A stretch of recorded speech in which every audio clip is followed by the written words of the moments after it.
Le volume utilisé dans la présente capsule vidéo est disponible gratuitement sur le site fiscalité-uqtr.ca. Le présent volume est mis à jour annuellement. Assurez-vous d'utiliser la version à jour. La présente capsule vidéo porte sur l'impôt de la partie 4 applicable aux sociétés. Tel qu'il a été étudié dans une capsule vidéo distincte, deux impôts s'appliquent à des sociétés. D'une part, l'impôt de la partie 1 qui a comme rôle d'imposer les sources de revenus d'entreprise et de placement et l'impôt de la partie 4 qui a comme rôle d'imposer les revenus de dividendes. Voyons de plus près le fonctionnement de l'impôt de la partie 4. Tel qu'indiqué dans le résumé affiché à l'écran, deux modes de calcul peuvent s'appliquer afin de calculer l'impôt de la partie 4. Les deux modes de calcul diffèrent dépendamment du lien qui existe entre la société qui a reçu le revenu dividende et la société payeuse de ce dividende. Le lien ainsi recherché s'appelle rattaché. Ainsi, lorsque des dividendes sont reçus par une société et ont été versés par une société payeuse qui est non rattachée, conséquemment, l'impôt de la partie 4 s'applique essentiellement à 33,1%. De l'autre côté, comme vous le voyez, à l'inverse, lorsqu'un dividende provient d'une société payeuse qui est rattachée à la société, conséquemment, le calcul de l'impôt de la partie 4 est tributaire du remboursement au titre de dividende qui a été obtenu par la société payeuse. Voyons ces deux modes de calcul en détail.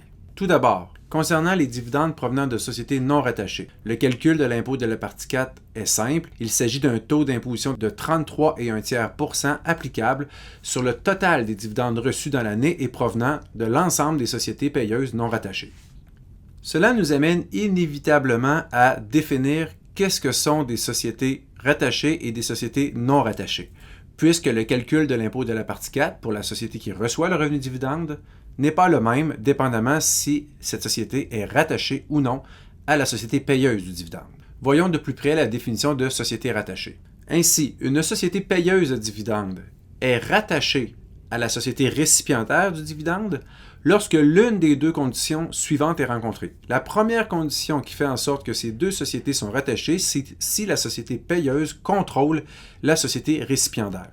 Vous voyez un exemple présentement affiché à l'écran où une société payeuse est détenue à 60% par une société récipiendaire et à 40% par de tierces parties. Si en cours d'année, la société payeuse verse un dividende à l'ensemble de ses actionnaires, dont 60% de ce dividende sera versé à la société récipiendaire, eh bien, si nous faisons le calcul de l'impôt de la partie 4 pour société récipiendaire, afin de bien appliquer l'impôt de la partie 4 pour cette société, nous devons déterminer si elle est rattachée ou non à la société payeuse. Dans ce cas-ci, la société payeuse est rattachée à la société récipiendaire du fait qu'elle détient 60% de ses actions votantes. L'autre condition possible pour que deux sociétés soient rattachées l'une à l'autre est la suivante. Lorsque la société récipiendaire détient suffisamment d'actions émises du capital action de la société payeuse, de sorte qu'elle détient à la fois plus de 10% de l'ensemble des droits de vote en circulation et plus de 10% de l'ensemble de la juste valeur marchande des actions en circulation. Ainsi, ce test, que l'on peut résumer comme étant détenir à la fois 10% de la valeur marchande et 10% des votes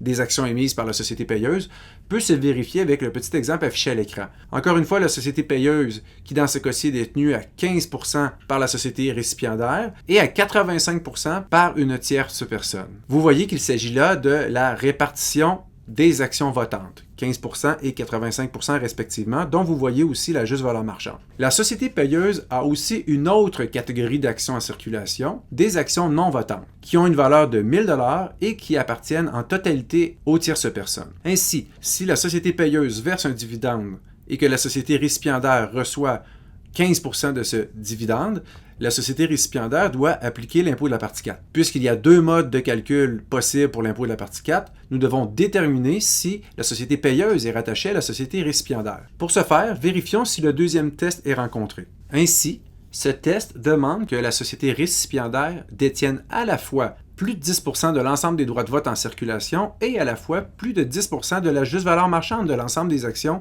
en circulation. Quant aux droits de vote, ça semble être satisfait puisque société récipiendaire en détient 15%. Et quant à la juste valeur marchande de toutes les actions en circulation, eh bien, société récipiendaire en détient 14%, soit 1500 sur un total de 11 000 de juste valeur marchande totale d'actions en circulation. Ainsi, nous pouvons conclure que la société récipiendaire est rattachée à la société payeuse. Regardons une autre déclinaison de cet exemple afin de toujours valider le test de société rattachée. Encore une fois, société récipiendaire, cette fois-ci, détient 20% des actions votantes, alors que 80% des actions votantes appartiennent à des tiers. Et les tiers détiennent toujours des actions non votantes qui, cette fois-ci, ont une valeur marchande de 19 000 $.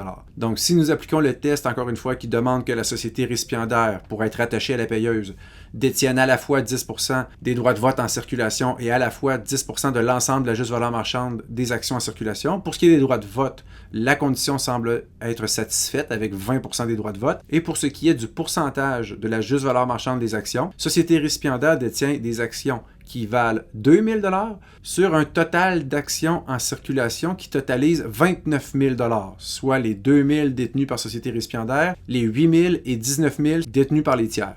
Ainsi, le ratio de juste valeur marchande d'actions en circulation détenues par société récipiendaire s'élève à 7%. Conséquemment, le test n'est pas satisfait et société récipiendaire est jugée comme étant non rattachée à la société payeuse. Ainsi, passons au deuxième mode de calcul de l'impôt de la partie 4, soit celui applicable lorsque la société payeuse est rattachée à la société récipiendaire. Dans ce contexte, il n'est pas question d'appliquer un impôt de la partie 4 au taux d'imposition fixe de 33,1%, comme nous venons de l'étudier, et applicable dans un contexte de dividendes provenant de sociétés non rattachées. Dans le présent contexte, lorsque la société payeuse est rattachée, l'impôt de la partie 4 se calcule avec la formule suivante. Tout d'abord, nous devons obtenir le remboursement au titre de dividende qui a été remboursé dans l'année à la société payeuse. Je vous rappelle que la notion de remboursement au titre de dividende a été expliquée dans une capsule vidéo distincte. Essentiellement, il s'agit de la récupération pour une société de ses impôts remboursables du fait qu'en cours d'année, elle a versé un dividende. Conséquemment, pour la société payeuse, puisqu'elle verse un dividende, il est possible que cette société payeuse, suite à ce versement de dividende, puisse récupérer une partie de ses impôts remboursables, ce qu'on appelle le remboursement au titre de dividende. Ce chiffre est le point de départ de notre présent calcul d'impôt de la partie 4, qui doit être multiplié par une fraction représentant la proportion du dividende ainsi versé et qui a été encaissé par la société qui nous intéresse. Donc, au dénominateur, nous allons prendre le total des dividendes versés dans l'année par la société payeuse et au numérateur, la portion de ce total de dividendes qui est spécifiquement reçu par la société en cause pour lesquelles nous tentons de calculer l'impôt de la partie 4. Cette formule vise ni plus ni moins à assurer la neutralité fiscale lors d'un versement de dividendes intersociétés entre sociétés rattachées. Effectivement, avec ce calcul, tout remboursement au titre de dividende qui est alloué à la société payeuse, d'une part, va être récupéré par le gouvernement, d'autre part, en appliquant un impôt de la partie 4 aux sociétés récipiendaires. Ainsi, toute chose étant égale par ailleurs, si une société payeuse peut récupérer un remboursement au titre de dividende d'un montant de 100 $, assurément que les sociétés récipiendaires verseront à leur tour un impôt de la partie 4 qui totalisera ce même 100 $.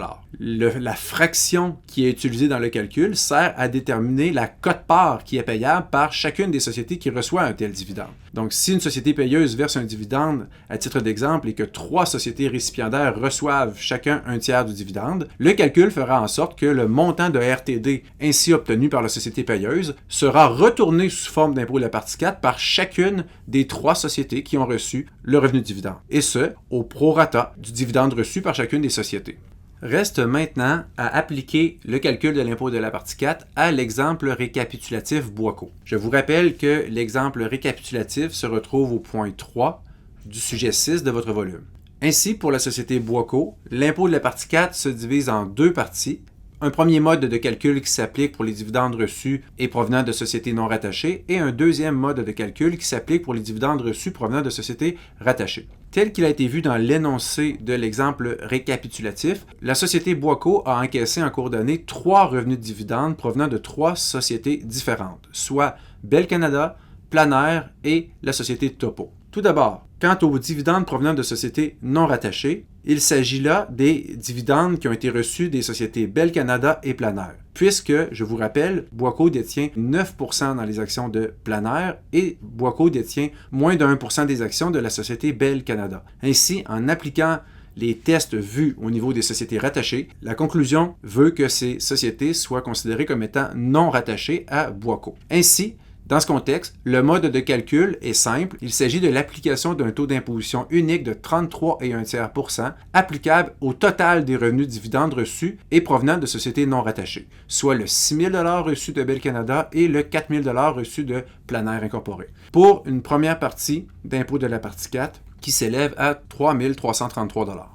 Le deuxième mode de calcul, quant à lui, est applicable sur les revenus de dividendes encaissés par la société Boisco et provenant de sociétés rattachées. Dans ce contexte, nous retrouvons le dividende provenant de la société Topo Incorporée, puisque Boisco détient 80% des actions votantes de Topo. Conséquemment, en appliquant les tests propres aux sociétés rattachées, nous pouvons conclure que la société Topo et la société Boisco sont rattachées puisque Boisco contrôle la société Topo. Ainsi, le mode de calcul est différent. Le point de départ de ce calcul est d'obtenir le remboursement au titre de dividende qui a été obtenu par la société payeuse Topo suite à son versement de dividende. Ce montant s'élève à 3 000 $.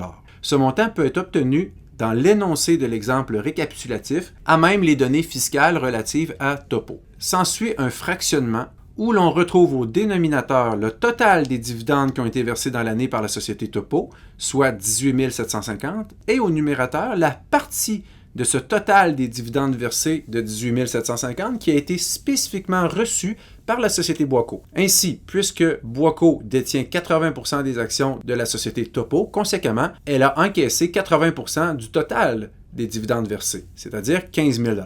Ainsi, cette fraction de 15 000 sur 18 750 est appliquée aux 3 000 $ et constitue la deuxième partie d'impôt de la partie 4 qui est payable par la société Boisco, c'est-à-dire un montant de 2 400 $. Ainsi, en finalité, Boisco se retrouve avec un impôt de la partie 4 total de 5 733 $.